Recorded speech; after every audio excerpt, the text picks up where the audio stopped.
Greetings. Welcome to the How We Do Digital Ministry podcast. I'm Christopher Harris, founder of Faith Growth. You can find us at faithgrowth.com, where we help our church clients build their digital presence and engage with their communities online. On this podcast, I have a conversation with a church leader and ask them to share how they do digital ministry in their community. Today, I'm talking with the Reverend Tim Schenck, the rector of the Episcopal Parish of St. John the Evangelist in Hingham, Massachusetts. Father Tim, please introduce yourself and tell us how you do digital ministry. Well, first of all, Christopher, it is great to be with you today. It is, it's pretty wild. How do I do digital ministry? I never thought that I would be a televangelist, but here we are. I'm not a very wealthy televangelist, granted, but after 62 weeks of being exclusively online, I kind of consider myself to be to have had a glimpse into that world. I'm still not asking people to kind of touch the screen, to be healed or anything like that. But it's it's been wild. So I'm here in Hingham, Massachusetts, which is on the South Shore of Boston, and we have been actually back in limited capacity in-person worship for the last few weeks, so 3 weeks, and we are slowly easing restrictions and all of that, which means that we have now embraced what I call hybrid ministry. And so, of course, we have one congregation, but we have two audiences. And so we have some folks in virtual pews, and we have some folks in physical pews. And that's really, that's what we're doing right now, that I intend to live stream until the second coming. So we started live streaming when the pandemic started.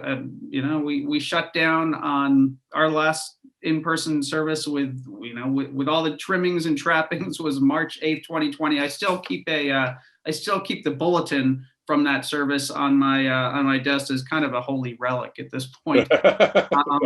But here we are, and we are we're doing the hybrid ministry, and I actually think that this is a great opportunity for the church. I kind of kick myself for not having been an early adopter and having been live streaming previous to the pandemic, but we definitely jumped onto it. And for me, this is all about it's about theology ultimately, and not technology. It's not about just pressing a bunch of buttons on a video camera. It's really about sharing our faith with as many people as we possibly can. And so to me, hybrid church is about inclusive church. And so, it used to be, right, that if you wanted to go to church, you had to show up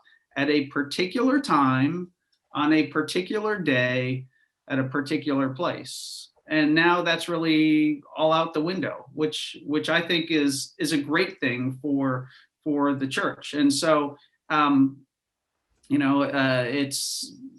we're able to bring church to people who are not able-bodied. We are able to bring church to people who are perhaps sick, or who are homebound, or who are on vacation, or who don't live in the same zip code, or to my mother who tunes in from several states away. And I think that's really that's been a great opportunity, and something that I hope the church continues to do. I like that. Hybrid church is about inclusive church. I think that's a wonderful statement of what we're doing there. What have you found? For instance, I remember I participated in one of your services when it was all online, and I really loved kind of the coffee chat, if you will, before the service, because it was very personal and very easy way to connect, and making sure, kind of that checking in and that banter between you and your is it vicar or associate rector? Yeah, associate. Yep. Yeah, Jack. We'll just say Yep. Jack. Yep. And but I really like that, and thought it was a nice way to kind of start before the worship technically began. How, now that you're coming back and doing the hybrid, how are you making sure to still connect with those at home and they're not just watching people worshiping in the building? No, it's thank you. It's a great question, and that was one thing that resonated for a lot of people. So we did this pregame show, and it really started the very first Sunday that we went online, and partly it was just out of necessity. It was like, okay, we need some kind of buffer while people are kind of tuning in, and we didn't just want to like be, turn it on and be like, hey, here we go. So we started this, I don't know, it's almost like some people have referred to it as the Regis and Kelly or whatever show. But what I think people really liked about that was that there was a little bit of a peek behind the collar in some ways, and it was just sort of authentic. Now, granted, some people hated it, and what I told them was, it's okay. You don't have to tune in early. You can just tune in at 10 o'clock and avoid the whole thing. So, but this is one of the challenges. And I think one of the things that people liked about it was that there was a certain intimacy to that, right? Because you were just sort of right there and we were talking to you. And it's different when you're live streaming a service where you're parading around and investments and all that kind of thing. So I think, and I'm not sure exactly what we're going to do about that, if that particular way of engaging with people was just going to end up being that's what we did during the pandemic. But it does speak to the importance of being able to engage with an online audience when you're live streaming. You're right. I think it's not particularly, I mean, at one level it's nice, but it's not completely compelling if you're just watching other people worship, right? And so what do we do? So one of the things that we have done, that I've done, is I've been very intentional, for instance, during the announcements, of not ignoring the folks who are joining online, but of welcoming them. And I think that's really important. One of the liturgical things that we do is we've continued to keep a brief prayer for spiritual communion during the service. And so after we bless the bread and the wine, and rather than kind of hold up a wafer to the people on TV and be like, you can't get, so we have a prayer for spiritual communion that we say every week, recognizing that there are those who are participating who would like all the benefits of the sacrament, but who can't physically receive. So that's another thing that we do. But one of the most important things that we've done is we've added a digital usher ministry. Okay. And so for people who are, we live stream on Facebook Live. You can also get it on our website for those who aren't on Facebook. But we have a digital usher who was specifically assigned to welcome people when they show up, ask people to share where they're from, like their prayers, and also just share links to any announcements that I'm talking about, or say, okay, this is who's preaching today, or this is what the reading is. And I think that that all of those ways of engaging are really important. I don't want to just ignore the digital audience. I like to say that virtual parishioners are real parishioners, and I don't ever want to have a second class parishioner scenario. Yeah. So it sounds like y'all are just being intentional of how can we make this interactive, and it's not just show up and watch what we're doing in this building. It's you're with us, and in the ways that the technology can facilitate it, we are going to include you and interact with you, which, and that brings that personal connection. I think that's the hope. I mean, it's different, right? And during the pandemic, we were able to really read and everybody's prayers, as they came in the chat, we could name them as well. And that's changed slightly, but I don't want to lose that entirely. I mean, and actually, frankly, that was one of the surprises of pandemic worship for me. So, okay, this is New England, right? It's kind of a formal, larger congregation. We're stiff upper lip kind of thing. No one's yelling out prayers. Nobody's doing that, right? But online, people were really vulnerable and sharing prayers, and we were able to pray as a community for people's concerns. And I would hate to lose that completely. Yeah. Well, that'll be, I think the excitement as we move forward is that we get to kind of trial and error it to see what is going to work, what's going to be the most meaningful for your community, to do corporate prayer. What can that look like in this hybrid situation? Just like you discovered in the totally online situation, how it worked well. Right. No, that's totally right. And this is one of the things that, I mean, and you're hinting at it, that I really, I hope that we hold on to is that spirit of innovation and creativity and flexibility and trying new things and seeing what sticks. And that's been amazing to see, and certainly in our context, but also hearing from other clergy and other lay leaders in parishes all over the place. It's been really exciting to see that. And I would hate for that sense of experimentation and even when you fail, I would hate for that to go away. Yeah, that's true. Because we didn't worry about it. It was just like, we got to try something to keep the connection going. And, we weren't overly critical, I guess, of ourselves. And then, okay, that worked. Good. We'll keep doing it that way. Oh, that didn't work. Let's try this. And I do think that parishioners during this time were particularly forgiving, which helps. So I hope that they keep some of that too. I mean, it was very easy to just shut the doors at one level. It's a lot harder and more challenging to open them, and everybody has opinions. That's an interesting thing, because I saw someone post, there was a discussion kind of about, is it realistic to do online and in person together? Like pastors are tired and things. And the comment that stuck out to me, this is a Facebook post. Yeah. The comment that stuck out to me the most was this pastor, she in Illinois, she didn't mind doing, because apparently they're doing an online, an in-person outdoor, and an in-person indoor. And she's like, I don't mind leading the 3 services. I'm just tired of dealing with all the complaints. Which I can see where that would resonate. It's like we do need the permission that we're kind of, not permission. I mean, we need our congregants, if you will, to keep giving us that grace and to journey with us and help us figure out how to do it well. I mean, absolutely. And so, I mean, this has to be a communal journey as we enter this new phase. So one of the motto that we've been using here at St. John's throughout this time of regathering is be faithful and be flexible.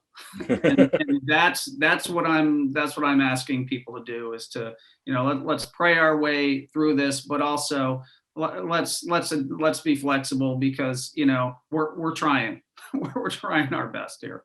I just wrote that down. I like that. Be faithful and be flexible. That really, I mean, well, I think it'll serve us well even as we're coming back together, but in the future, sometimes we get a little too, this is the way we've always done it. And, we joke about that as a church, but we sure live into it every day. I have no idea what you're talking about. I've never heard.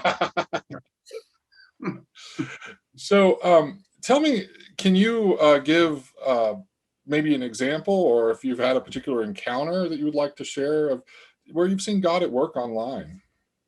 Oh, yeah, absolutely. I mean, I really think that the church has been broken open in some really amazing and some pretty radical ways, and a lot of it's just what we're talking about, that spirit of innovation and experimentation, which has come bursting forth. I see God very much in that, and that's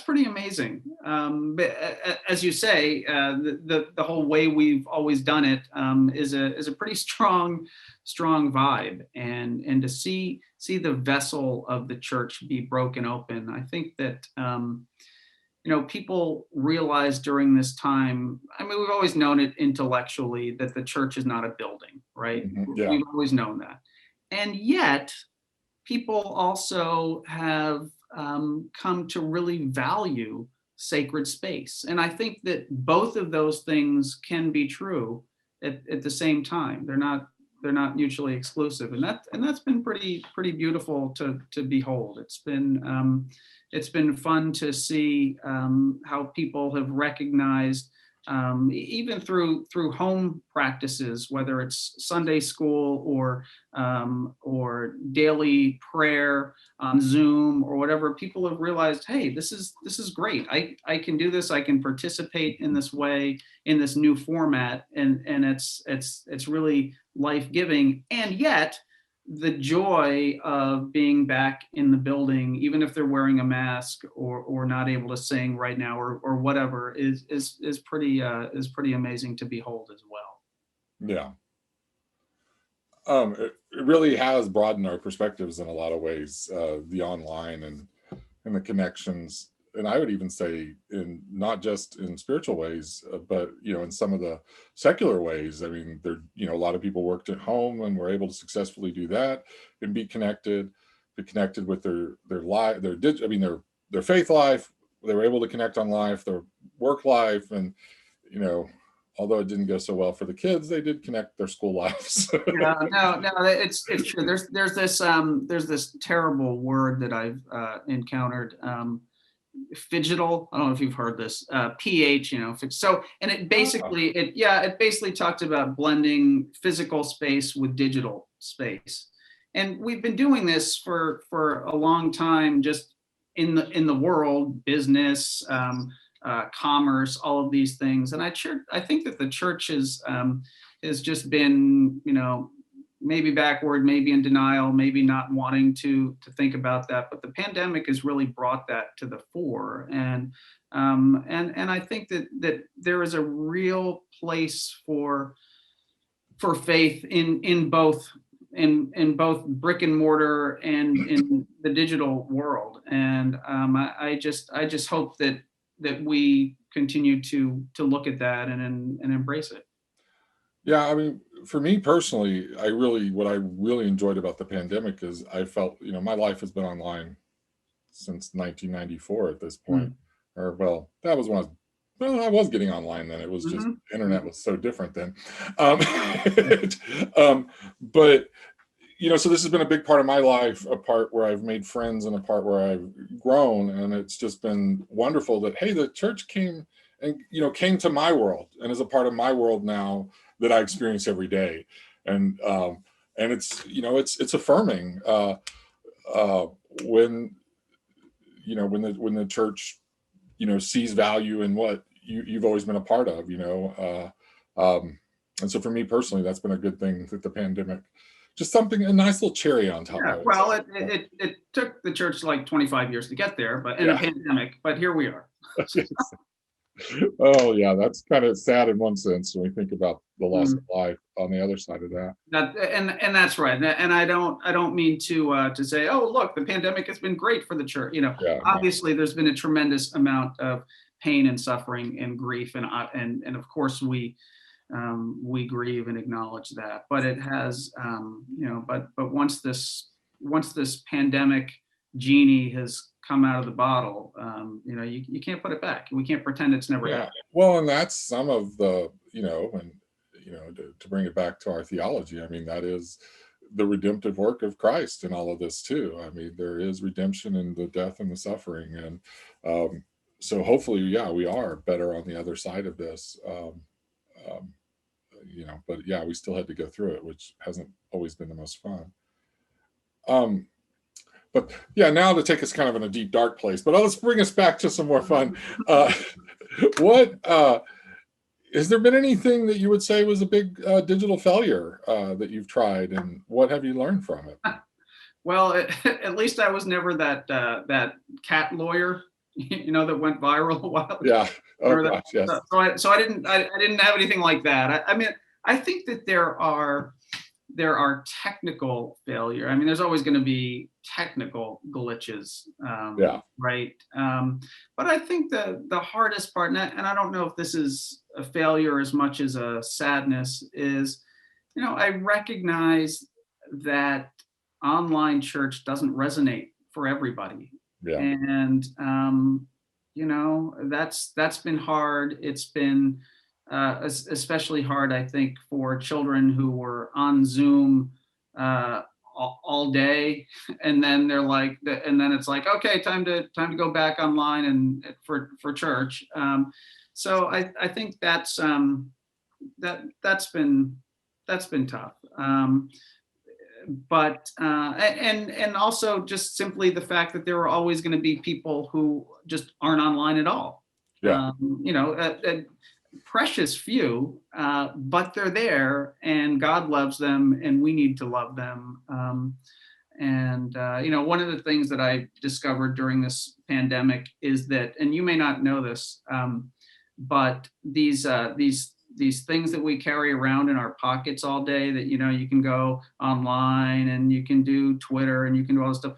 They actually have this function where you can press some numbers and talk to someone. You're gonna have to tell me more about that. I know it's shocking, but one of the things that I've loved about this time too is what I don't know, around here we refer to as crowdsourced pastoral care. People really took care of one another in this community in some ways, whether it was calling people on the phone or writing cards or, reaching out to people or helping with groceries in the early days, all of that stuff. And that was pretty inspiring to behold. Nice ways. Yeah, that we all came together. Tell me, what is one piece of advice that you would offer your colleagues? I think that recognition that every single context is different, and that you really need to be authentic to who you are as a community of faith. When you start to think about a digital presence, asking that question of why is this important? And we don't all have to have or try to have the production values of the Washington National Cathedral with a communication staff of 25, right? Yeah. Thankfully. So it's really just to think about your own digital identity and to be authentic to that. And that's, I really think, is the most important thing. And it's fine if it's, homespun or whatever, but just being faithful and authentic and recognizing what it is that feeds the people in your own context is important. Well, I think that, to me, the way I take that guidance from you is like, okay, it really just comes back to, we have this story that we've been called to share. I mean, we've experienced this transformation, and now we want to share that story of Jesus with others. And, and then just, we're going to do it to the best of our ability that we've been gifted in our resources and our context, and not to be, just like we'd even say in an offline context, don't be looking at that church down the road or how that pastor does it. It's how have you been called to do it? And God has kind of promised that God would show up. That's absolutely right. And the other thing that I love about this is that there are a lot of people who have these skills who have not been tapped by the church to do anything ministry-wise. I mean, this is ministry, right? So we have a group of people now who are doing the live stream, running the live stream, and a lot of them are people that have not been invited into areas of ministry, particularly before. And I love it. Now we call it the stream team here at St. John's, which, I'm like, okay, I like that. It rhymes. Except we have a doctor on this group, and he said, Tim, you do realize that's at the hospital, that's who we refer to. Those are the urologists. but all right. That's why context matters. That's right. So any thoughts as to what the church may look like in 5-10 years? Yeah, I don't really know what it's going to look like next month. But I do hope that we will have fully embraced this sense of digitally integrated ministry, and that it will be used not just because we like playing with these toys, but so that we can continue to form disciples and to teach people about Jesus, and to spread the good news as far and wide as we possibly can. Yeah, wonderful. Is there any question that you think I should have asked you, or i.e., is there something you wanted to talk about we haven't covered?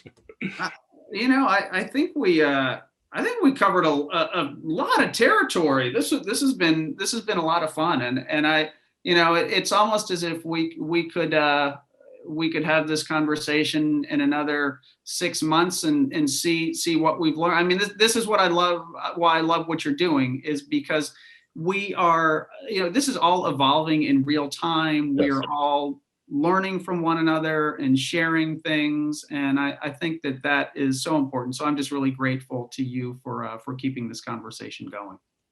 Well, thank you. I appreciate that. And it's one of my fun gifts. I enjoy chatting about it. So, no, thank you.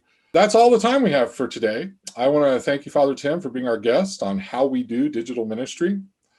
I want to invite all you wonderful listeners to be sure to follow and subscribe to our podcast, either on YouTube or in your favorite podcast player that you're listening to us in right this moment.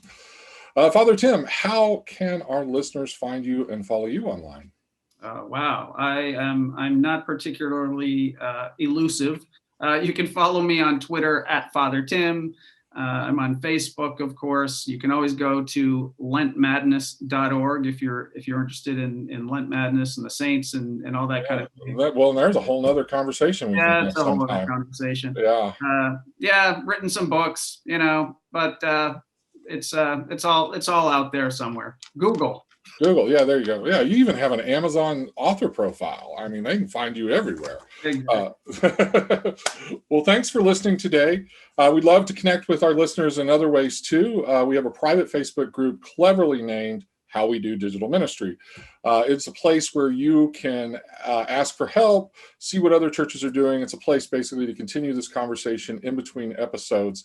So there will be a link in the show notes to the Facebook group. We invite you to come join the conversation there.